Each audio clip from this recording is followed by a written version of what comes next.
Hi, welcome to this week's OC Varsity Inside the Dugout show. I'm Dan Albano here, joined by Steve Fryer. Our show is brought to you by Dave & Buster's, and we are here at Dave & Buster's to talk some baseball playoffs, which start first round action coming up Thursday. Yeah. Mr. Fryer, right. Thursday is going to be Division I.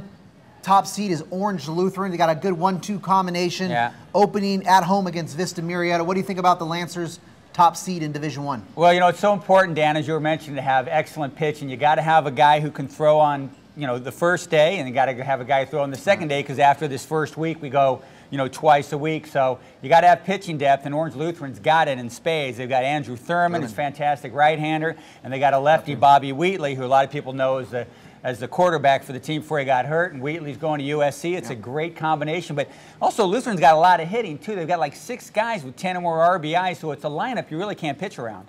And they're, of course, coming out of the Trinity League. Yeah. Very battle-tested team. Yep. Number 4 seed in Division I is Edison. Got a really good, interesting opener on Thursday, playing host to Dana Hills. Yeah. These two teams, Steve, we remember their rivalry in football. They played twice in the Right. fall in football.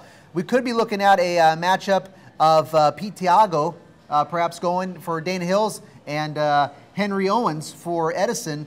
Pretty good game, a pretty good opener, I'd say. Well, you know what? That's probably not going to happen, because Tiago pitched in the wild card round game, but he's still got you know, a couple innings left where he could go in there and maybe start the game. So you know, that may happen. Henry Owens is the fantastic 6'7" left-handed guy that everybody knows. In 2011 is going to be a guy who's going to be drafted really high. You know, first round, maybe first overall guy.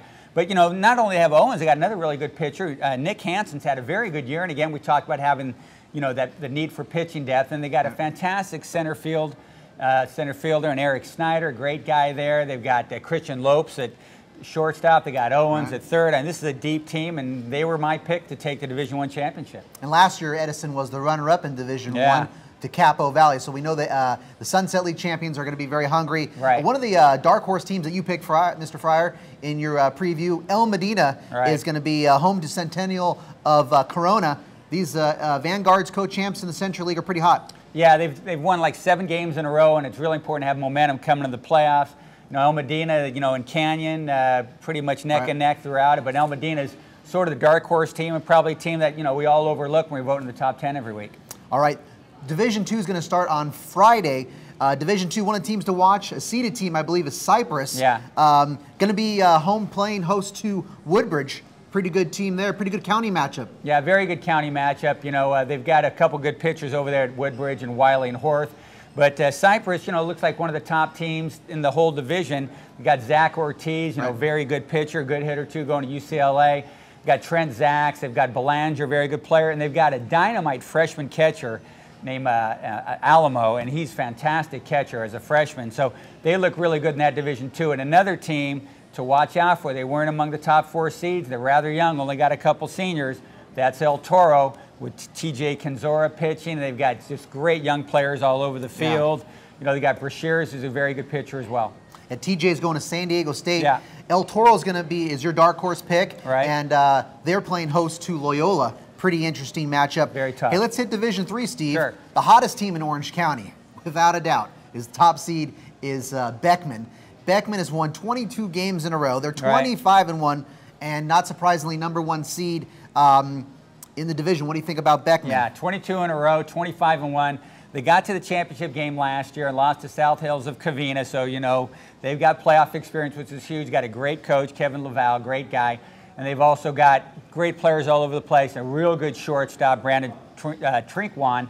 So Beckman's really going to be a team to watch. Yeah, Brandon's, I think, according to OC Varsity on our website, we got 9 home runs for Brandon. Yeah. They're going to be home on Thursday, either to Warren or Highland. Hey, another great matchup with a lot of history to it.